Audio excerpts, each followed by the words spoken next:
Ana Catalina Emmerich. Visiones y revelaciones completas. Segunda parte. Visiones generales. Capítulo 17. Visiones del purgatorio. Introducción. Nada tan impresionante, tan acogedor, pero al mismo tiempo tan edificante, como las visitas de Ana Catalina a la mansión de las almas que sufren con esperanza. Fija la vidente el lugar aproximado del purgatorio. Describe los distintos grados, el de los que están por salir, acompañados de ángeles rumbo al paraíso, el de los que padecen todavía tormentos espantosos, y el de los que permanecerán en sus dolorosos encierros hasta el fin de los tiempos. Trabaja por unas almas, consuela a otras, reza por las restantes. Se impresiona hondamente al saber que las almas desean ardientemente oraciones y sacrificios, y en la tierra nadie se acuerda de ellas.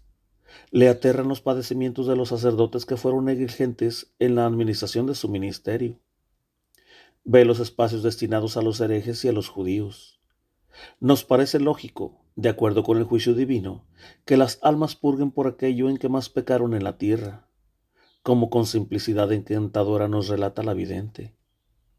Muchos santos han tenido comunicaciones con las benditas almas del purgatorio. Conocidas son las revelaciones de Santa Brígida, que asiste al juicio de muchísimas personas que mueren en su época y después se le aparecen pidiendo sufragios. El padre Carlos Rossignoli, de la Compañía de Jesús, en su libro Maravillas de las Almas del Purgatorio, relata más de 100 casos de almas que aparecen pidiendo oraciones y sufragios. En nuestros tiempos se observan los mismos hechos en Teresa Newman de Connersreuth y en María Luisa Brault, la mística de Canadá. Al oyente le parecerá acaso escuchar algunas escenas repetidas. Debe tenerse presente que como la vidente va muchas veces al purgatorio, describe el mismo lugar o a la misma alma que ha visto con anterioridad. 1. Ve diversas almas en el purgatorio. Veo por lo general muchas almas tenidas en la tierra por santas que aún están en el purgatorio y no gozan por tanto de la visión beatífica. Pero en esta ocasión vi además al purgatorio como una iglesia purgante y vi una oscura y extensa bóveda donde las almas parecían libres de su expiación. Había allí una luz roja de un cirio, de una especie de altar, y vi venir un ángel y consolar a las almas con un presente. Esto sucede algunas veces al año, pero desapareciendo el ángel, desaparece con él todo lo que hay de eclesiástico. También entendí que las pobres almas que no pueden hacer nada por sí mismas, ruegan por la iglesia. Cuando veo un cuadro general de la iglesia, veo siempre entre occidente y norte una laguna oscura y profunda, donde no hay rayo de sol alguno. Me parece que allí está el infierno. 2. Visiones referentes a las almas del purgatorio. Triste cosa es que las almas benditas sean ahora tan pocas veces socorridas. Es tan grande su desdicha que no pueden hacer nada por su propio bien. Pero cuando alguno ruega por ellas, padece o da una limosna en sufragio de ellas, en ese mismo momento cede esta obra en bien de ellas, y se ponen tan contentas y tan dichosas como aquel a quien dan de beber agua fresca cuando está a punto de desfallecer de sed. Ah, cuánto tienen que padecer las pobres almas a causa de su flojedad y tibieza, de su piedad relajada, de su falta de celo en promover la gloria de Dios y la salvación del prójimo. ¿Y qué otro medio hay de socorrerlas si no es la caridad satisfactoria que ofrecen por ellas aquellos mismos actos de virtud con relación a los cuales se descuidaron ellas durante su vida mortal? Los santos del cielo nada pueden hacer en expiación y santificación de las culpas que están purgando las almas benditas. Todo lo tienen ellas que esperar de la iglesia militante. Cuán vivamente anhelan estas almas por esta expiación. Saben muy bien que no hay sobre la tierra ningún pensamiento bueno, ningún buen deseo en favor de ellas que no dé algún alivio a sus penas, pero qué pocos son los que toman parte en su aflicción.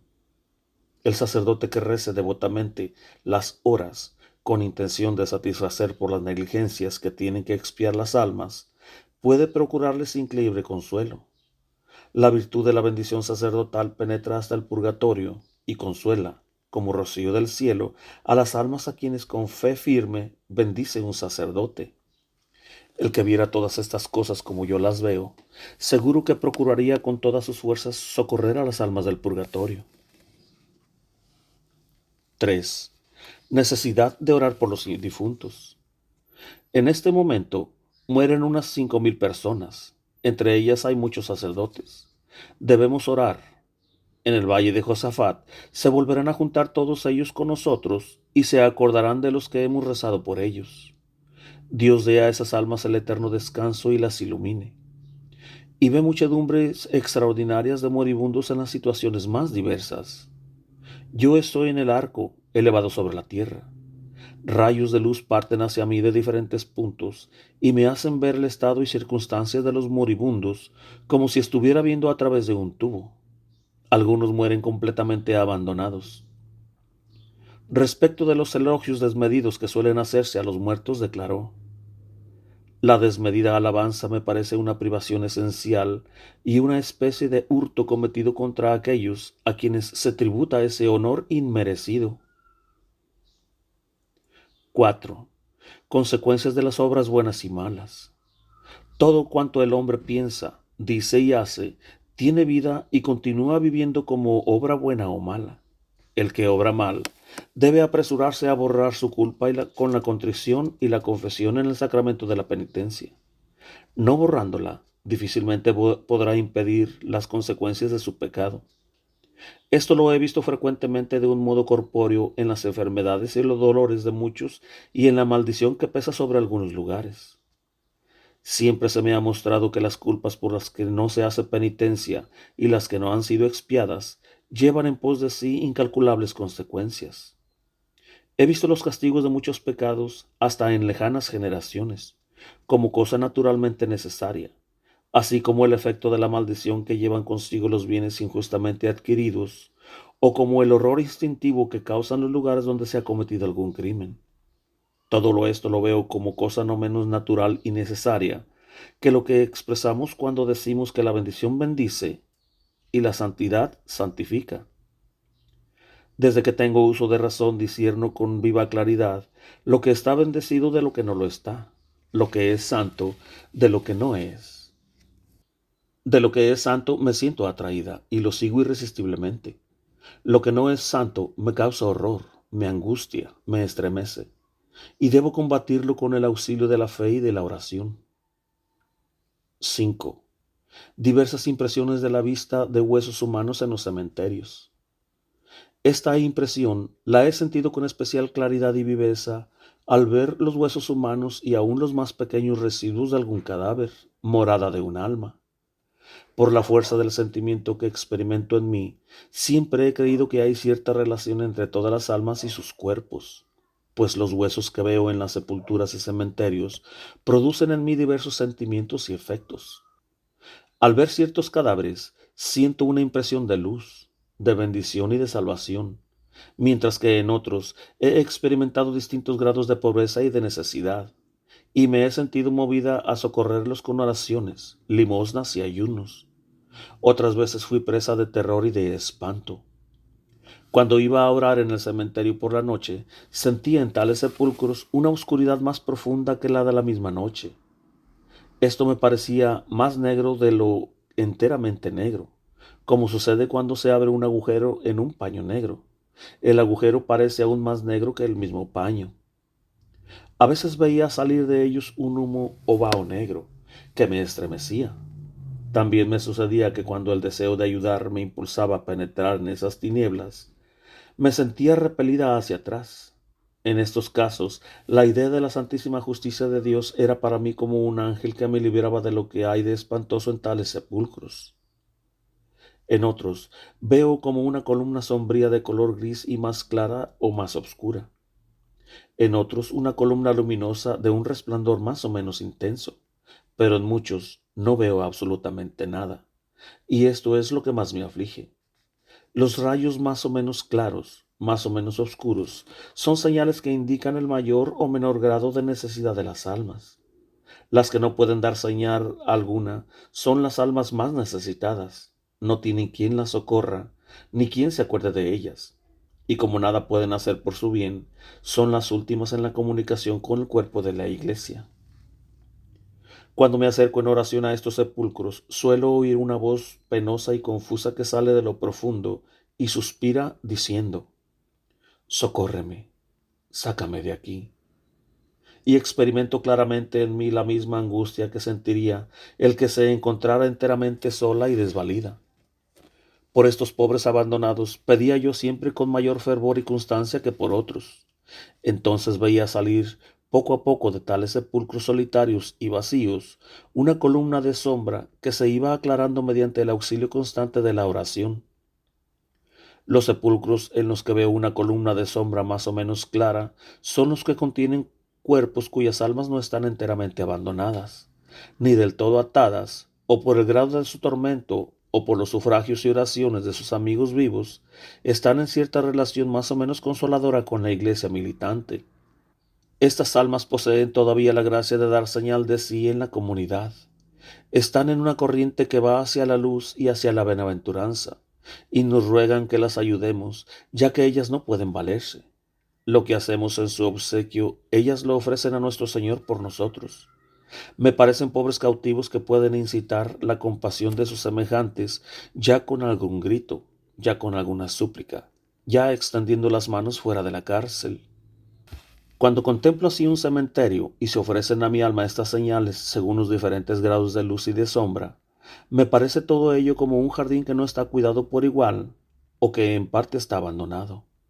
El orar, el trabajar y el mover a otros a que también oren y trabajen, como es levantar y enderezar las plantas, es como cultivar la tierra y sacar a luz semillas escondidas y hacer que desciendan la lluvia y el rocío sobre un jardín. 6. Ve cómo suben al cielo las almas socorridas. Ah, si los hombres vieran esto claramente como yo lo veo, todos trabajarían en este jardín con más diligencia de lo que yo misma lo hago. Cuando entro en un cementerio y se me representan estos objetos, puedo formar juicio del celo y claridad de un pueblo, así como se puede apreciar la diligencia y laboriosidad de sus habitantes con solo ver los campos y las huertas que la rodean. Dios me ha dado muchas veces la gracia de ver subir al cielo con infinita alegría a muchas almas del purgatorio. Pero como no hay trabajo ni auxilio alguno en la necesidad, sin combate, esfuerzo y lucha, me acontecía que, desde niña tierna y como doncella vigorosa, eran muchas veces turbada, asustada y maltratada mi oración en los cementerios, por los espíritus malditos y aun por el mismo demonio. Me cercaban espantosos ruidos y apariciones. Con frecuencia era derribada en los sepulcros y sacudida fuertemente.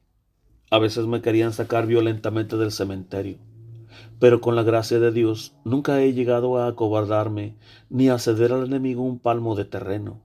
Antes bien, redoblaba mis oraciones allí donde era más turbada. Cuántas gracias he recibido de las benditas almas del purgatorio. Ojalá quisieran todos participar conmigo de esta alegría de socorrer las almas. Qué abundancia de gracias hay entre la tierra. Sin embargo, cuánto se olvida a las almas y se malogran las gracias, mientras que las almas benditas suspiran por ellas. Allí, en lugares distintos, padeciendo diferentes tormentos, están estas almas llenas de angustia y de anhelo de ser socorridas y salvadas. Pero por grande que sea su aflicción y necesidad, ellas alaban a nuestro Señor y Salvador. Todo lo que hacemos por ellas les causa infinita alegría. 7. Ve en el purgatorio almas de diversas condiciones. Día de los Fieles Difuntos, 2 de noviembre del año 1819. Llegué con mi guía a un oscuro sitio, donde había muchas almas. Habiendo penetrado en aquel lugar, las consolé. Aquellas almas estaban sumergidas en las tinieblas, unas hasta el cuello, otras hasta la cintura. Se hallaban unas junto a las otras, cada una en su propia cárcel. Unas padecían sed, otras frío, otras calor.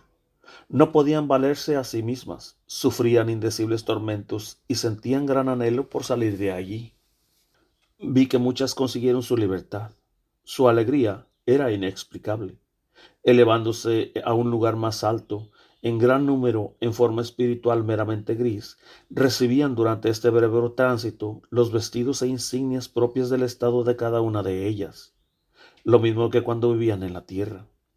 El lugar donde se reunían era un espacio amplio sobre el purgatorio, cercado como de una valla de espinas. Vi allí a muchos médicos liberados, recibidos por una procesión de otros médicos y conducidos arriba. Vi también que eran liberados muchos soldados, y la dicha de estos infelices destrozados en la guerra alegró mi corazón. Vi pocas monjas y aún menos jueces. Pero sí he visto que muchas doncellas que se habrían consagrado a Dios en estado de religión, si las circunstancias les hubieran sido propicias, eran buscadas y recogidas por otras bienaventuradas religiosas. Vi también a algunos antiguos reyes y almas pertenecientes a las familias reales, a bastantes sacerdotes y a muchos labradores. Vi a muchas almas de mis conocidos y a otras de países extranjeros, a juzgar por sus vestidos. Cada uno de los varios estados sociales era elevado en diversas direcciones por almas del mismo estado. Mientras duraba esta elevación, perdían sus insignias terrenas y recibían un resplandeciente vestido de gloria. En el purgatorio no solo conocía a mis amigos, sino también a sus parientes, a quienes yo nunca había visto. Entre las almas más abandonadas, he visto a aquellas pobres de quienes nadie se acuerda, y cuyo número es grande, pues muchos hermanos nuestros en la fe no hacen oración por ellas. Por estas pobres almas olvidadas, ruego yo siempre. 8. Visión de diversos santos con el Salvador. Entonces se me ofreció una visión nueva. Me vi de pronto vestida de campesina como lo había estado en otro tiempo. En la frente llevaba una cinta y una toca en mi cabeza. Mi guía me condujo hacia una brillante multitud que descendía del cielo. Eran blancas figuras coronadas, sobre las cuales flotaba el Salvador, llevando una cruz blanca y en ella una bandera. Veía un centenar de figuras, la mayor parte vírgenes y una tercera parte de hombres. Todos estaban cubiertos con deslumbrantes vestidos de reyes de diversos colores de gloria, cuyos rayos se penetraban entre sí y hacían la visión más admirable. Llevaban coronas de anillo, unas abiertas y otras cerradas. Entre estas figuras había muchas visiblemente señaladas con los estigmas que difundían un resplandor rojo en torno de ellas. Fui conducida ante ellas por mi guía, muy avergonzada, porque no sabía, pobre campesina, cómo llegar a la presencia de estos reyes. Pero mi guía me dijo: llegarás a ser lo mismo que éstas. Y en lugar de mi vestido se me dio otro blanco de religiosa. Vi alrededor de mí a todos los que habían estado presentes en mi toma de hábito, y especialmente a las religiosas bienaventuradas de nuestro convento. Vi a algunas a quienes había conocido y tratado, que me miraban desde el purgatorio. 9. Un alma descubre el estado de dos esposos. 10 de abril del año 1820. He tenido la noche pasada una visión grave y severa, mezclada con importantes asuntos. De pronto se presentó delante de mí el alma luminosa y beatífica de una mujer de Cuesfield, ya difunta, y que había amado mucho a su marido, a quien tuve yo siempre por bueno, pues parecía muy piadoso. Hacía ya mucho tiempo que no pensaba en esas personas. Aquel hombre había contraído segundas nupcias. Yo conocía a su segunda mujer. El alma me dijo: por fin he logrado conseguido llegar hasta ti. Soy feliz ahora, pero mi marido me causa mucha pena. Mientras yo vivía aún y estaba enferma, él ya tenía una relación muy pecaminosa con su mujer actual, y también ahora, aunque casado con ella, no vive cristianamente. Tengo mucha compasión de su alma, y también el alma de su nueva mujer me causa angustia. Mientras el alma me decía estas cosas, yo me sorprendía del estado de aquel que había tenido siempre por hombre de bien. Ella me contó muchas cosas y me rogó que amonestara seriamente a su marido, ya que él tenía la intención de venir a verme. Tuve que ir con ella hasta Cuesio. He visto todo el camino claro y luminoso, y que esta alma resplandecía como el sol, y esto me causaba infinita alegría. Reconocí todos los ángulos de aquel camino y encontré muchos puntos cambiados. Me condujo a casa de aquellas personas, donde había yo estado varias veces en el pasado, y encontré también allí a muchos cambios. Estuve con ella cerca del lecho de aquellas personas que estaban durmiendo. Parece que la mujer sintió internamente nuestra llegada y se enderezó, sentándose en el lecho. Hablé con ella largamente y le dije que debía entrar en sí misma y exhortar al marido a reconocer su propio estado. Así me lo prometió. Apenas puedo dudar que no venga a mí, y aquella alma me ha rogado con tanta insistencia que orara por él y lo aconsejara.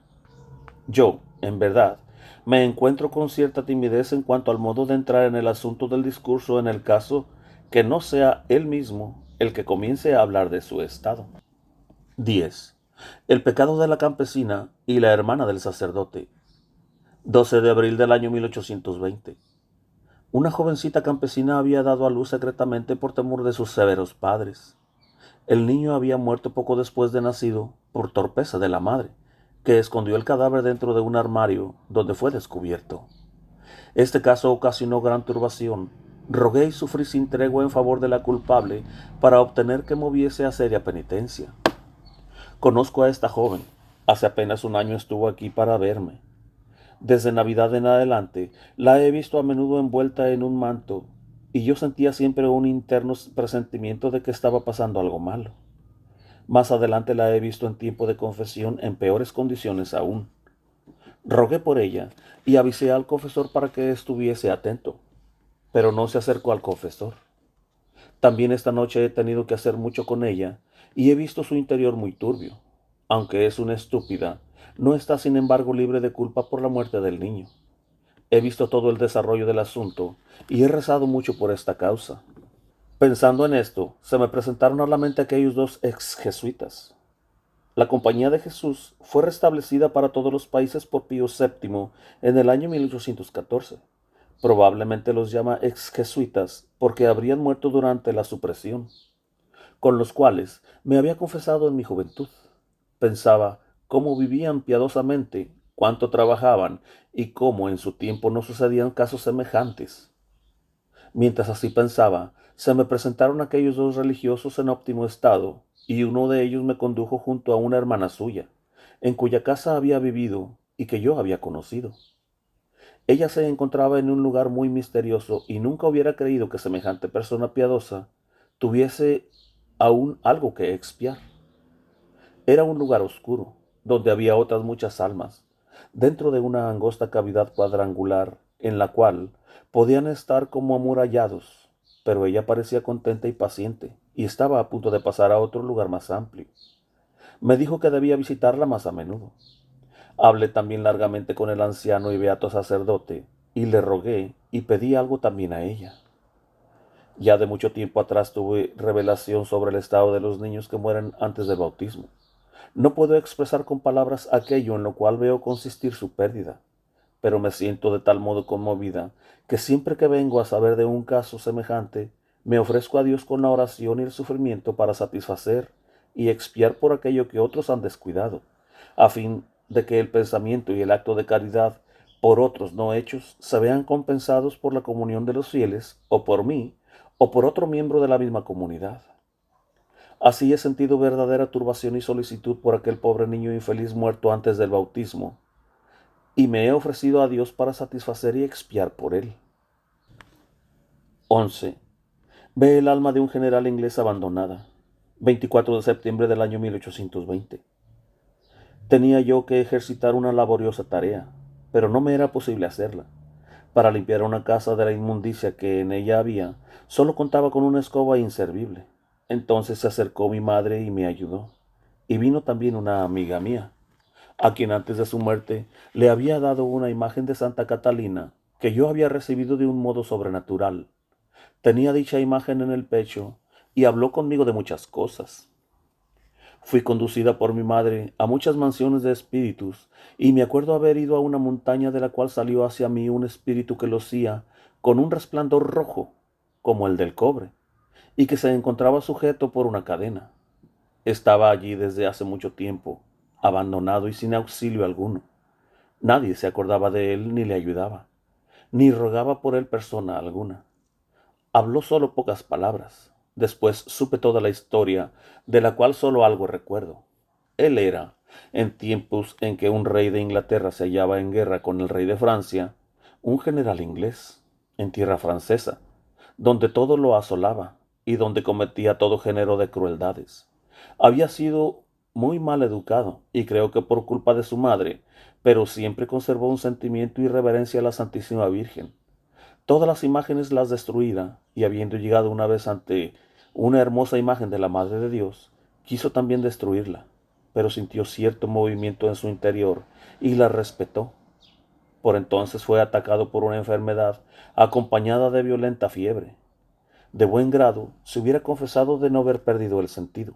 Sin embargo, murió muy arrepentido, por lo cual halló misericordia y no se condenó. Sin duda alguna esta alma podía ser socorrida, mas nadie se acordaba de ella. Decía que lo que más le aliviaría sería la Santa Misa, y que con pocos sufragios habría sido liberado mucho tiempo antes. El lugar a que me refiero no es el purgatorio propiamente dicho.